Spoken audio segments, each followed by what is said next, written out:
మన దేశపు దరిద్రం ఏంటంటే, మన దేశంలో చాలా గొప్పదిరా నాయనంటే, లేదు, ఏం లేదు అనే సన్నాసి ఎదవలు ఎక్కువున్నారు. అట్లాగే మన చరిత్ర గురించి తెలుసుకోవడానికి, మన పెద్దల గురించి తెలుసుకోవడం. ఇప్పుడు అమ్మాబాబుల్ని గురించి మంచిగా మాట్లాడడమే చేతకాని దద్దమ్మలు ఎక్కువవుతున్న పరిస్థితుల్లో, అమ్మా నాన్నల్ని గౌరవించడమే చులకనగా ఫీల్ అవుతున్నటువంటి దరిద్రం పెరిగిపోతున్నటువంటి దశలో, బొద్దింకలు పెరుగుతున్నటువంటి దశలో మనం గ్రహించలేకపోతున్నది దూరపు కొండలు నునుపంటే ఆ దూరపు కొండలు ఏనాడో వాళ్ళని దాటున్నోళ్ళని రా మనం అన్నది తెలియట్లేదు.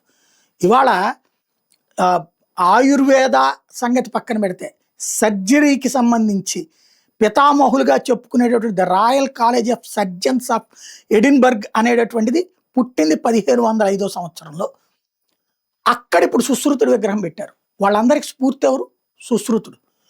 మన దేశంలో నలంద, తక్షశిల లాంటి విశ్వవిద్యాలయాలు, ఇవాల్టి యూనివర్సిటీలు వేల సంవత్సరాల క్రితం ఇండియాలో ఉన్నాయి. ప్రపంచంలో విద్యకి ఇప్పుడు నాకు ఈ కోర్స్ కావాలి, బీటెక్ కావాలి, ఎంబీబీఎస్ కావాలి, లేకపోతే ఇంకోటి కావాలని మనం యూనివర్సిటీలో సర్టిఫికేట్ అప్లై చేసుకుంటున్నాం. బట్ ఆ రోజుల్లో గురువుల పద్ధతి ఏంటయ్యా అంటే, వచ్చి గురువు దగ్గర నీ ప్రతిభని కనబరిస్తే నువ్వు మామూలుగా నీ పని నువ్వు చేసుకుంటా ఉంటుంటే, నువ్వు 4-5 ఒక నెల రోజుల పాటు నువ్వు ఏం చదువుతావు చదువు, ఏం చేస్తావు చెయ్యి, అవన్నీ నీకు తిండి ఇదంతా ఫ్రీగా పెట్టబడుతుంది. ఇది రాజులు ఆ రోజుల్లో డబ్బులు విశ్వవిద్యాలయాలకు ఇచ్చేవాళ్ళు. దేశంలో ఏ దేశాల్లో ఉన్న రాజులైనా వచ్చి ఈ గురుకులాల్లో చదువుకునేవాళ్ళు.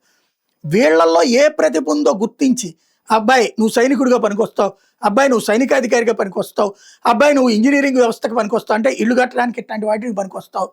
ఇట్లాంటిది అప్పుడున్న ఎవరైతే గురుకులాలకు సంబంధించిన గురువులు డిసైడ్ చేసి ఆ సంబంధిత బోధన నేర్పేవాళ్ళు.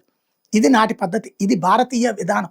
అందులో సుశ్రుతుడు లాంటి వాళ్ళు ఏనాడో సర్జరీ చేసి చూపించారు.